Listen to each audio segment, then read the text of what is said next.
Let's take a look at how we are tracing logs in the microservices. So in our case, we are going to use a micrometer with the Zipkin together. Why when we have the distributed systems, right? Let's first take a look at that. So let's say that we have several services and that they are sending requests to each other. For example, booking service and request to the hotel service, and hotel service sends to the payment service, and so on. And if, let's say that if there is some problem, right? If there is something slow or failing, or let's say that there is some issue in one of the services, it's really hard to find where exactly that error happens in which of the systems. So that's where distributed tracing comes into picture. So where we have the trace ID, we can trace that we can go to each system. Let's say we have our request go through the three services, right? Actually four, including API gateway and the booking system and the hotel system.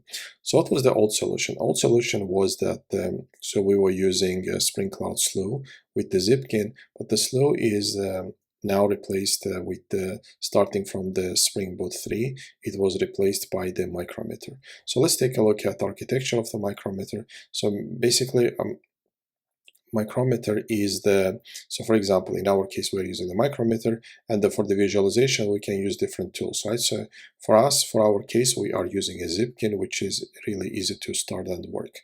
So how exactly it works, right? Each request that we are sending, it gets a trace ID and the span ID. Trace ID, it's the same throughout all the systems. Let's say we have our request goes through 5 systems, through 5 microservices, and the trace ID is the same. That's how we are tracing that request. And also for each service, we have a span ID assigned. So those IDs are automatically propagated between microservices, and then we have the micrometer tracing system recording timing, records, and the metadata. And the data is sent to Zipkin through HTTP request. The port that is used for it is 9411.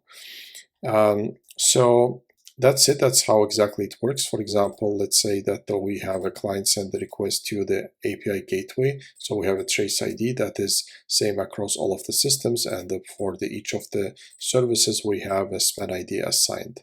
So advantages are, the first is that it's a distributed tracing out of the box, and it easily integrates with the Feign, OpenFeign, REST template, and the web client, and also replaceable backend, which is the Zipkin or Jagger.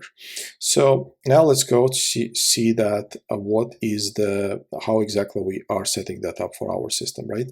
So first thing that we did here, I already added to our 2 microservices. So we are adding 2 dependencies, right? We are adding dependencies for the micrometer and for the Zipkin. The same we are doing here we are doing that for the hotel service and the booking service. And in our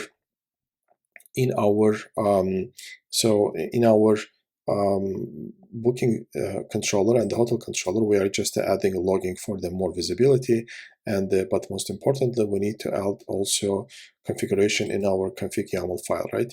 In our config YAML file, we are adding this configuration. So for the Zipkin, we are adding to which endpoint the Zipkin will be available, and for the logging also we are adding that the application name, trace ID, and the span ID.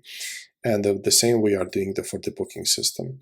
How we are starting up the Zipkin? So for that, what we do is we are using a Docker. So I have already started the Docker. So here we are running the Docker Zipkin, and the Zipkin will be available on port 9441. So now let's see that it exactly works as we expected to work. I started already 4 services. So I started our config service, booking service, hotel service, and also our discovery service.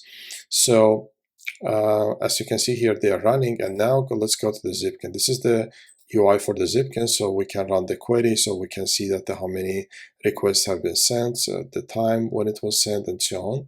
And also we can send and see the exact tracing ID. For example, let's send the request for the booking.hotels, and we already sent the request. And now let's go to our booking service application, right? As you can see here, we have here booking service. It's a trace ID and it's the span ID. Where it comes from, we have already configured that here. So it's application name, trace ID, and the span ID, right? So we can copy this span ID from here, and we can go to the Zipkin and try to search that by the trace ID. We search by the trace ID. As you can see here, this is our request that we just sent, and here's the detail how to trace it.